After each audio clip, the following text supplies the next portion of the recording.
Hello, hello. This is your girl, the Fierce Mompreneur, with another reaction video. Yes. Make sure you guys connect with me on Instagram and TikTok and also shop the website. You guys see the thumbnail, and we're going to see what our good friend, Mr. Anton Daniels, has to say about this because we already know he is going to say something just from what he even put in the title. I owe my landlord 40,000. Black woman business owner. He had to put the black woman. So we're going to see if he blames this on her. Let's get into it and watch it together. Make sure you guys like and subscribe. If you're new here, make sure you turn on the alerts, get in the comments and let me know what you think. Let's get to it. I owe my landlord $40,000. Does that mean that I have not paid rent at all? Can I just say her skin is beautiful? Her skin is beautiful. Ooh, glowing. No, it just means that I've paid what I can when I can. And I found out how serious this was June 14th. I was served a notice via certified mail literally 5 minutes before I opened the doors with a line of people outside for our Father's Day trio box pickup. I couldn't get to it until like 3.5 hours later, but I did see who it was from, so I figured what it was. But then I got to work yesterday and there was a 14-day notice on the door. You may recall around this time last year, I laid off my entire team. My pastry chef left in August, and ever since then, I have been doing everything that you can do for a bakery in person on my own. No dishwasher, no pastry help, no kitchen help, no shipping help, and obviously no days off. I haven't had a day off in a long time. My salary on paper is $90,000, but I have not been able to pay myself since 2022. No health insurance, no social life, no vacations, no.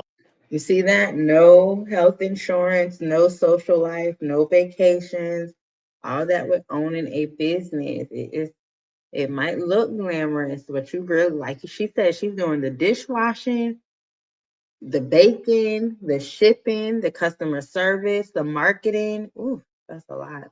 Off switch.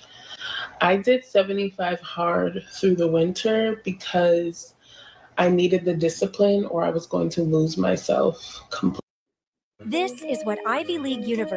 I don't know, y'all. That's a lot. I feel bad for her. Let me know what y'all think.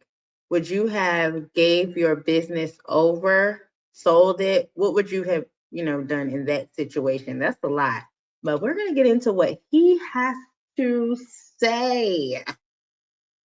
It takes to run a business. I haven't even thought about breaking down the whole I owe my landlord $40,000. We'll get to that in a little bit. But the fact of the matter is that at some point we have to throw away what you think your passion is or redivert it and then reset so that you can ultimately figure out what you're going to do, because some of us just need to go ahead and get that job.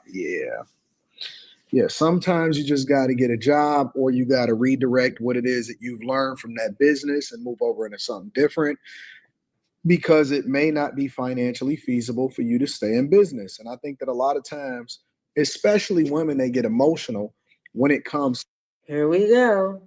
Women, but here we go. The president, look how he acting with Elon Musk, with cussing on the thing or reporter asking him a question. But women are emotional. Here we go. To the thing that they put their heart and their soul and their tears in and all of this stuff. And I get it. I get it from a business owner's perspective of what it takes to run a business. She says she's laid off all of her staff, her dishwasher, and all of this stuff. It sounds like, honestly, like she was in over her head before she ever even opened up the doors. Okay, I agree with him a little bit. Yeah.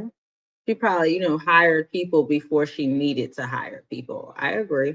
It sounds like she was in over her head and she didn't really know how many different pastries or whatever it is that she sells that she had to sell in order to really make profit. in the business world, I like to, on the Patreon, break it down as far as it being a cost benefit analysis. A cost benefit analysis, just in a general sense. And if you want to really learn more about it, okay, we don't want to that right now. Let's do that. Want in my life, because ultimately, I know people get so tied up in these jobs and stuff like that, but the reality of it is that we are in business, or we are going to work, or we are in business for ourselves, or what it is that we look at ourselves as a business. We are there for money. We are there for resources.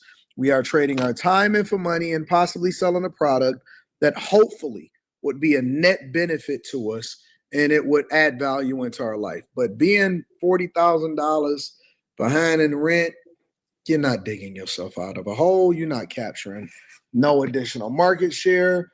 The only thing that a lot of people do is they try to cut until they eventually cut themselves out of a business. And then it goes down from there. But let's hear the rest of whatever it is that she got to say. Completely. I'll be honest, the past few months, I feel like I have hit a wall. But I've been carried by the people who care about me and want to see me win. Sharing this now because I do value truth and transparency. Hiding this does not serve me or you, and I no longer want to lead from a place of shame. If you are watching this and you somehow are thinking, see, this is why I'll never start XYZ, or this is why I'll never finish, or whatever, don't. This, even in the hardest moments, this has been the best situation for me, possibly for my own growth. I am tougher now than I could have ever imagined being. I am more emotionally grounded, and I'm still working on prioritizing taking care of myself and my health. I am still committed to running laundry and figuring out what we can do to make this a more sustainable company, which I do think we are on track to do, with just all the changes I've made in the past year. But I will need to clear out this particular piece of debt in order to keep going. Some people have suggested, like, can I bake out of my home or rent kitchen space? And all of that is an option that's on the table. Not the home thing, though. But that doesn't change the fact that I need a space right now to bake out of. And we need to raise the money to do so. So I do have a GoFundMe that I've been working on for since February, I believe, is when I launched. If you have to launch a GoFundMe in order to have your business still maintain and be sustainable, and it's not a sustainable business, you need to go ahead and close that down and walk away and get a regular job or do something else. That's just the honest to God truth, bro. Yeah, I don't know. I guess I agree with him. At this stage, if you have to start GoFundMe to run the business, and it's not like, okay, you need 10,000, 40,000 for the place. Obviously she is still taking orders. I do wish her the best. I hope she is able to, get some good support, a good marketing plan. And I think, maybe look at her cost analysis again, because you can only bake so much at a time and give that type of experience and customer service.